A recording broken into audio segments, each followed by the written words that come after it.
Fim da linha para o técnico Maurício Barbieri após derrota do Vasco por 1-0 diante do Goiás em São Januário na noite desta quinta-feira, valendo pela 11ª rodada do Brasileirão. Eu quero falar também sobre o improviso do técnico Jorge Sampaoli, que não deu certo diante do Bragantino. Vamos falar também sobre uma vitória importantíssima do Botafogo, que valeu um respiro na liderança do Brasileirão. Sejam bem-vindos ao canal BTB Esportes, uma ótima sexta-feira para você. Eu gostaria de pedir humildemente que você venha se inscrever aqui no nosso canal BTB Esportes, nesse botão vermelho aqui abaixo. Inscreva-se no nosso canal, ative o sino das notificações na opção todos, porque diariamente vamos trazer para você notícias, análises, informações e um retrospecto sobre o que vem acontecendo no futebol. Bom, e eu peço também que você deixe o seu like. O seu like, ele é importantíssimo para o crescimento do nosso canal. Deixe o seu joinha para que a plataforma do YouTube ela venha notificar outras pessoas que também gostam desse conteúdo a vir participar aqui com a gente no nosso canal. E falar de participação,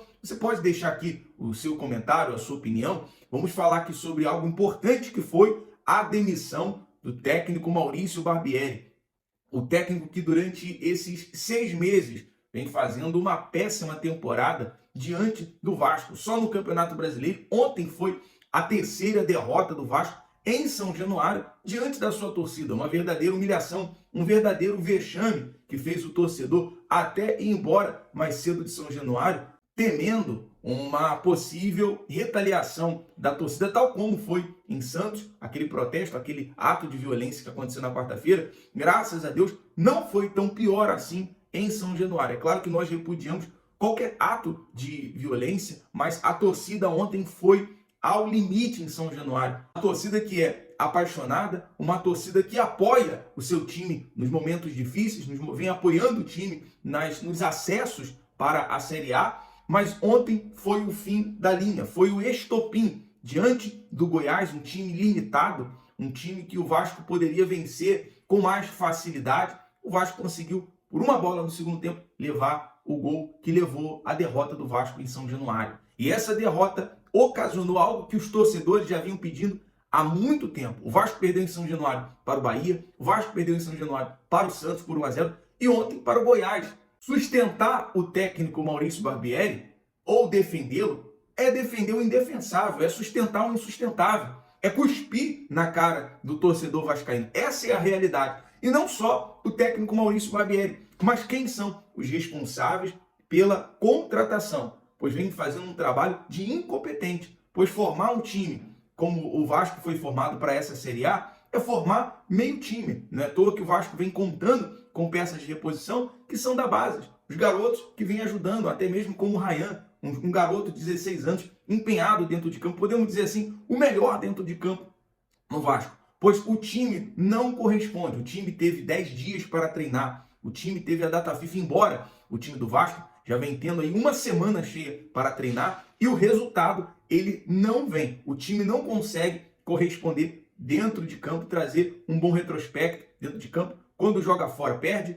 Quando joga na sua casa, perde também. Para você ter uma ideia, são 11 partidas, 3 empates, 7 derrotas e uma vitória na primeira rodada diante do Atlético Mineiro. Então a situação do Vasco fica cada vez mais complicada e o Vasco vem fazendo um roteiro de time rebaixado. Queria deixar aqui a sua opinião. Você acha que pode mudar, pode melhorar? O time precisa de peças de reposição, precisa agora, nessa janela de transferência, fazer um melhor planejamento, já que se tem o dinheiro, tem a condição financeira. Só que precisa também ter pessoas competentes nesse cargo, nessa responsabilidade, como hoje tem Paulo Brax e Abel Braga, que, ao meu ver, não vem fazendo um bom trabalho. O Vasco precisa também melhorar nesse aspecto, ter pessoas de qualidade para fazer boas contratações. Mas bem, eu quero falar também sobre o que aconteceu ontem no jogo entre Bragantino e Flamengo. Bragantino e Flamengo não era uma partida que todos esperavam um atropelo do time do Bragantino. Salve aqui para o jogador Mosquera, que fez 2 gols, fez uma ótima partida. O time, o coletivo do Bragantino no geral, foi bem nessa partida. Agora, já o coletivo do Flamengo, com peças que foram improvisadas, como até mesmo Léo Pereira na lateral, fez com que o Bragantino se sentisse mais à vontade na sua área ofensiva e conseguisse agredir por várias vezes o time do Flamengo.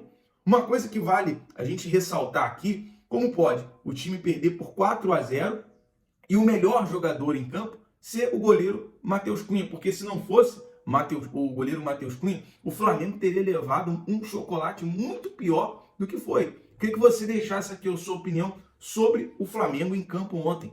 Faltou vontade? Quando foi feita a substituição entrando Vitor Hugo, o time teve mais fôlego, o time teve mais gás, o jogador, aliás, teve mais vontade, mas eu queria saber a sua opinião. O que ocasionou? Até mesmo nós vamos repercutir hoje no programa Raio X do Futebol, a coletiva do técnico Jorge Sampaoli, que foi perguntado que o próprio Jorge Sampaoli, ele vinha batendo na tecla que o time precisava de descanso, o time já vinha estando mais desgastado, o time precisava de uma folga, de treinar mais, e quando teve essa oportunidade, não soube responder dentro de campo. O Sampaoli, ele foi até bastante questionado ontem na questão do time estar passivo. Ele não esperava um time passivo. Então, na minha opinião, Sampaoli não poderia mexer no que está dando certo. Ah, John, o que vem dando certo no Flamengo? O resultado.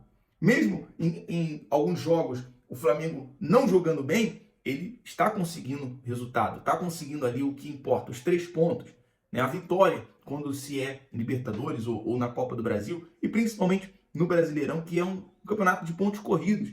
Precisa ali o time manter aquele retrospecto bom. E isso não aconteceu no jogo de ontem. Eu acho que também o Flamengo, ele subestimou. Aliás, o Flamengo não. O técnico Jorge Sampaoli, com essas peças de improviso, o Léo Pereira na lateral. Por que não colocou o Felipe Luiz na lateral? Porque ele não testou o Felipe Luiz na lateral, já que é a posição de ofício do Felipe Luiz. Ele quis colocar Léo Pereira. Isso complicou o time do Flamengo ontem, um time perdido em campo, um time passivo, como a própria zona mista bateu nessa tecla, que o time estava bastante passivo e sofreu esse atropelo de 4-0. Não vamos falar mais sobre a zona mista, sobre tudo isso hoje no programa Raio X do Futebol, a meio-dia. Quero convidar você a participar com a gente. E quem soube sofrer ontem e saiu com a vitória, trazendo um bom resultado, né, para respirar na tabela do Campeonato Brasileiro, foi o Botafogo. O Botafogo foi bastante pressionado no jogo lá na Arena Cuiabá, foi pressionado, soube sofrer, salve aqui a Lucas Perry, que defendeu, fez ótimas defesas e garantiu o Botafogo. E na oportunidade que o Botafogo teve num pênalti, eu acho que aquele pênalti, né, que foi bem feito, o pênalti que na oportunidade Tiquinho fez o gol, garantindo aí a artilharia do Campeonato Brasileiro. Vitória do Botafogo por 1-0 e com um gol de pênalti era um símbolo de um time que pode sim ser campeão. Pois são vitórias como essa, por uma oportunidade, por um pênalti, por 1-0 na casa do adversário, que promove o time a ser campeão. Que lá no final do campeonato, lá na 38ª rodada, faz o time se tornar o campeão brasileiro. E o Botafogo, ele quebrou recordes. Essa é a realidade. No pontos corridos, o Botafogo, ele quebrou recorde devido à sua invencibilidade e à sua pontuação no Campeonato Brasileiro. Bom, eu vou ficando por aqui, mas lembrando, hoje meio-dia nós vamos ter o programa Raio X do Futebol. Eu quero a sua participação lá com a gente. Nós vamos trazer mais um retrospecto do que foi as demais partidas da 11ª rodada do Brasileirão ontem, da quinta-feira. Vamos falar sobre mercado da bola, mas eu queria trazer já essas primeiras informações para você, que você participasse aqui nos comentários. Aproveitando, se você ainda não é inscrito aqui no nosso canal, aproveite para se inscrever, deixe o seu like no vídeo, esteja aqui com a gente, você é muito bem-vindo. E desde já, meu agradecimento, meu muito obrigado e até a próxima. Tamo junto!